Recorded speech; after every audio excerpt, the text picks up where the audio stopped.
Hi, this is Scott with another Saturday service, and this is a short one for you today. I am out on the road. I still got my medical badge on. Um, I, uh, uh, I wanted to put a few things out there this week um, that I think have um, good ripples or long legs, right? Like they're things that are good messages for now, and they're good messages for later or whenever you might encounter this. And one of the main things that one of the messages that I got that I really wanted to really highlight is um, we have to prioritize for ourselves. We have to prioritize, and I'm not just talking about personal needs. I'm talking about like we have to prioritize what we're doing, when we're doing it, how we're doing it, and the way that we're approaching it.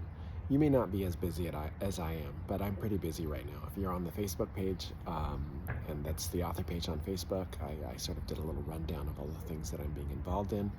And the way that I'm able to do that is because I choose to do it, and I organize it, and that's important. I notice a lot of people get really overwhelmed really fast, and we're living in a culture of overwhelm where there's just something constantly happening, and a lot of it's very important and it is overwhelming.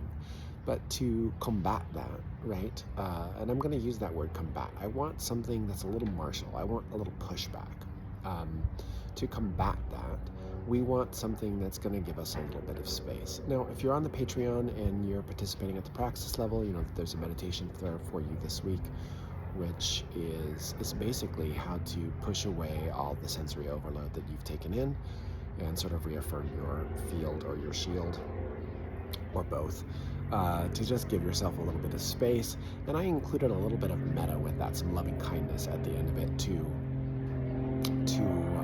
emphasize, that that sense of well-being after we clear our spaces. And that's important. When we do any sort of clearing or banishing, when we do any sort of, we've got a plane flying overhead, when we do any sort of clearing or balancing, we want to make sure that we fill the space afterwards with, we used to say like, with what you'd like to be there, but what I'd like to say is what's healthy for you, because not necessarily what's healthy for you is what we'd like, but with what's needed in our spaces after we've cleared them. So in our energetic work this week in the meditation that I put out, it was really just clearing what you've taken in through your eyes, what you've taken in through your ears, what you've taken in through your sense of touch, through your sense of smell, to in the spaces that you've been into, and just allowing yourself to sort of push that out of your space. You don't need to carry all that information. And then affirming the shield that you have there, and then filling it up with something kind. And I chose loving kindness. There's a variety of methods I use for that. I love Jack Kornfield. I love Thich Nhat Hanh. I love Pema Chodron. I love a variety of authors there. Sharon Salzberg, she has really great stuff. And so after I've cleared myself, after I've reset my energy, right, whatever method you choose to do that with, then fill the space afterwards with something that's more gentle, more supportive, more kind. This is really important right now. And when there's lots of crisis, we need to make sure that we're resetting from that space, because it's very easy to get pulled into the current of crisis and live in the crisis, even when we're past that moment of crisis. And the second thing that I'd like to talk about this week is your heart. And when I talk about love, I don't mean any particular kind of love. Like we might say agape, we might say universal love, but that's not where everyone connects to it. And I think the largest problem we have around love is going to go into our understanding of our own hearts and our heart center, which is we're trying to feel, or we think that we're supposed to feel a certain way when it comes to whatever love is. And those are ideas about love. For the longest time, I felt like my heart center, like in my youth, I felt like my heart center was dark. I didn't feel anything there. I've been doing energy work for, let's see, I'm 52 this year, and I've been doing it since I was like 14, right? So I've been involved in these practices for a very long time. um, not so successfully early on, but better as I've gotten older. But it was the idea that my heart was supposed to feel a certain way. And, really that was a judgment, like because I didn't feel a certain way in my heart, therefore I wasn't doing it right. When I talk about connecting to love, when I talk about opening your heart center, when I talk about working from the heart, it's not an expectation that you're supposed to feel anything, that you're supposed to do anything. Literally relax your chest. Literally tell yourself, I relax my heart. I relax my lungs. I relax my neck and my face and my shoulders. I relax my back. I relax my belly. I relax my heart, right? Just giving yourself permission to relax your heart. Love is not something you force or create. It's something that you allow. It exists. It is a frequency that exists. It is there for you. So remember that. Don't try to make love. Open to it. Just open to it. And however it shows up is however it shows up. For some people, this might show up as grief right now. This might show up as tears right now. This might show up as anger right now. The desire to do something, to stand up and take action. This might show up as connecting to creature comforts or those you love, or creativity. We don't know how it will be. I don't know how it's going to be for you. But I do know that if it's love, it's going to be supportive in a way that brings you to the next space. Look at that little hummingbird above me, right there, just landed in the. There we go. So it'll bring you to the space for the next best thing for you, and that might be rest. That might be.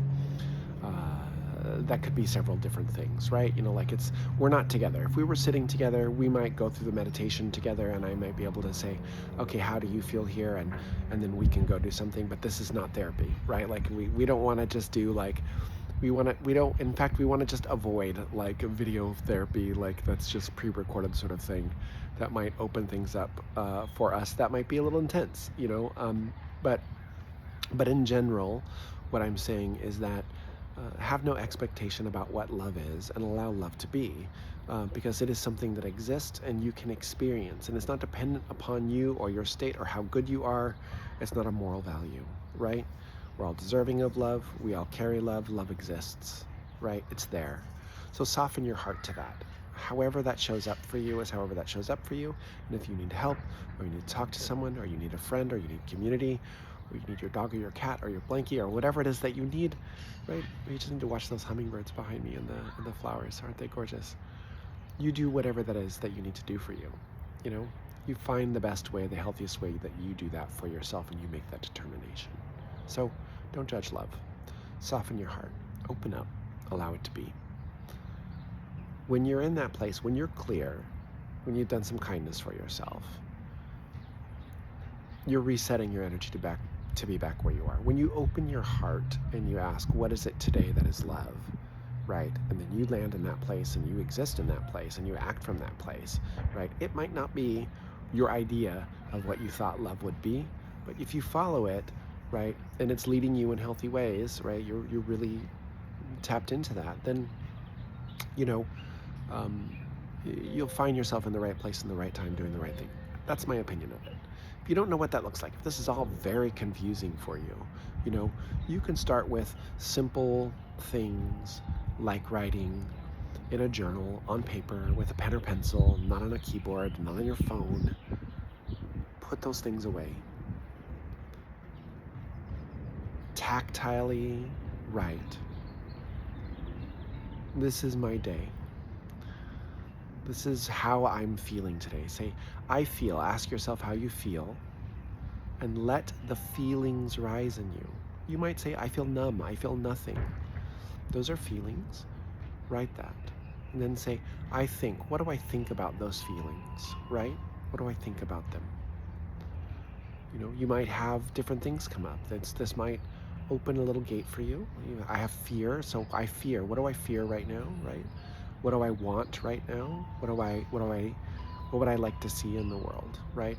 And what's the next best thing that I could do now for me that will benefit me? Because when I do for me a kindness, I generate that kind energy in myself, and then I can do a kindness, maybe for someone else, or I can carry that energy into the next action that I have. Crisis, Big events can make us feel like we're swept away into big global events. And the best way that you could do your best magic right now, is to come back to where you are. So if it's connecting with nature, look at this gorgeous park. I'm here in Ontario at the community center. Look at this gorgeous park I'm in. These great desert trees. I can't remember what the name of them are. Watching the birds, getting away from screens. I mean, honestly, uh, watch this meditation and then put the phone down. And if you don't need to be with it, you don't need to be on it. Just leave it somewhere. Come back to it in an hour, right? Um, Connect more with nature. Connect more with your body. Connect more with yourself. Connect with your ancestors. And I don't necessarily mean your family. I mean, look around you. This place is full of soil, right? These are the remains of things that are generating life for other things and sustaining life for other things. Ancestors are everywhere, right? This is not just a cultural thing. This is not just a familial thing. We are generations of life standing on generations of life that will be the remains that generations of life will stand on. There's ancestors everywhere for you, right? Connect to them through the trees, give water, them, send a prayer, be in that space. When you connect more locally with where you're at, with where you're standing, right? Yes, we're aware of these big things that are happening in our world, but we can say, what can I do here, right? And then moving and acting from that place. It's a lot. It's a little bit of a mixed bag for me today. I'm going out to protect and protest, right, and photograph and just be a part of this moment. I've cleared my energy. I've set my protection. I've opened my heart, and I've grounded into the place that I am at. And now I'm going to go out and be where I need to be, where I want to be, for as long as I want to be, and then I'll find out where the next place is for me to be today. Blessed be, blessed be, blessed be. Open yourself to love and just feel what that is for you. And remember, if you need help, to reach out, to communicate, to talk, to see a friend, to family, to call a crisis line if you need it. Whatever it is that you need to do, do that thing, but be safe out there, right? Be peaceful out there, and have a beautiful day, right? No kings.